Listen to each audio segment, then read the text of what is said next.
नाज़रीन इकराम, रिवायत है कि किसी मुल्क के बादशाह ने अपने महल के मुअज्जिन को यह हुक्म दे रखा था कि सुबह मुर्ग की अजान सुनने के फौरन बाद अजान दे दिया करे। लेकिन एक दफा ऐसा हुआ कि महल के मासूम मुर्ग ने बेवकत यानी निसफ शब को ही अजान दे दी और मुअज्जिन ने भी हुक्म शाही की इसी वक्त तामील कर दी, जिसकी वजह से सब लोगों को कबल अज वक्त बेदार होना पड़ा और इस जुर्म की पादाश में हाकिम वक्त ने इसको मौत की सजा सुना दी। और जब ये खबर शहजादी तक पहुंची जो कि बादशाह की लाडली थी, तो उसने अपने वालिद को ये मिसरा लिखकर भेजा कि कत्ले वाजिब मुर्गे बेहंगाम रहा,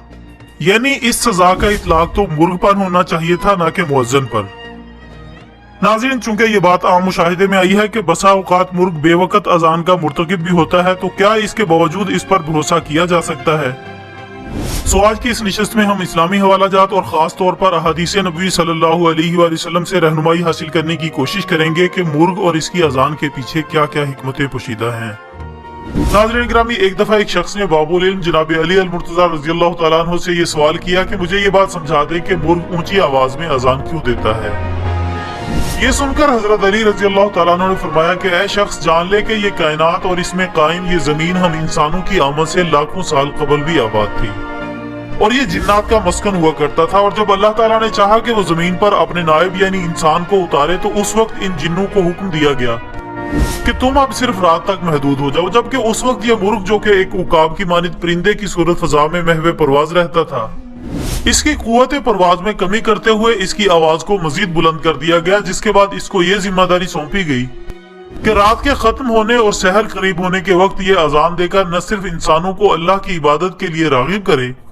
बल्कि जिन्नात को भी याद दहानी करा दे कि अब इनका वक्त खत्म हो चुका है, सो पर्दे में चले जाएं।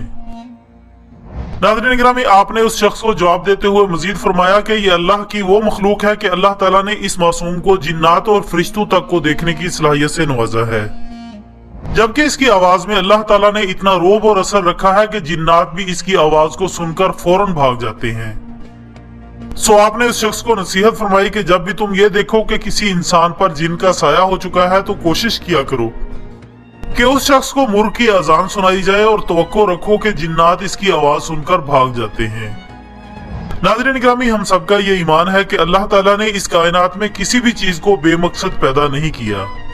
और अगर हम इस मुर्ग की जिंदगी पर नजर डालें तो जनाब अली अल मुर्तज़ा रज़ियल्लाहु तआला अन्हु के इस कौल के मुताबिक ये न सिर्फ शयातीन को भगाने के काम आता है,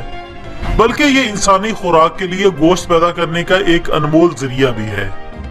और शायद यही वजह है कि बुजुर्गान दीन भी इस नेक सिर्फ परिंदे को अपने घर में पालने का हुक्म देते हैं, ताकि हम इसकी मौजूदगी में न सिर्फ जिन्नात के शर से महफूज रह सकें, बल्कि अल्लाह की मखलूक के लिए रिज्क में इजाफे का सबब भी बन सके। मोहतरम नाज़रीन, यही नहीं बल्कि नबी सादिक सल्लल्लाहु अलैहि वसल्लम की बाज़ अहादीस भी इसकी अहमियत पर रोशनी डालती मिलती हैं। मिसाल के तौर पर आप सल्लल्लाहु अलैहि वसल्लम का इरशाद ग्रामी है कि जब मुर्ग की अजान सुनो तो अल्लाह से उसके फजल का सवाल करो, क्योंकि मुर्ग फरिश्तों को देखकर अजान देता है। और जब गधे की आवाज सुनो तो अल्लाह से शैतान के शर की पनाह तलब किया करो, क्योंकि गधा शैतान को देखकर अपनी आवाज बुलंद करता है। बल्कि एक और जगह इरशाद फरमाया कि सबसे बदतरीन आवाज गधे की है। नाज़रीन गिरामी, हदीस नबी सल्लल्लाहु अलैहि वसल्लम और जनाब अली अल मुर्तज़ा रज़ियल्लाहु तआला अन्हु की वजाहत की रोशनी में हम पर लाजिम है कि हम भी इस दरवेश सिर्फ परिंदे के हुकूक पूरे करने में कभी भी कुताही के मुर्तकिब ना हों। आखिर में दुआ है कि अल्लाह ताला हमारी और हमारे अमाल की हिफाजत फरमाए। आमीन सुम्मा आमीन। वीडियो पसंद आने की सूरत में इसे लाइक करें, दूसरों के साथ शेयर करें और कमेंट्स की सूरत में जरूर बताइएगा कि आपको हमारी आज की ये वीडियो कैसी लगी। हम कल इंशाल्लाह दोबारा हाजिर होंगे एक और अच्छी सी वीडियो के साथ। तब तक के लिए इजाजत दीजिएगा। अपना दोस्तों, रिश्तेदारों और गिरदोनवाह के तमाम लोगों का बहुत ख्याल रखिएगा। अल्लाह हाफिज।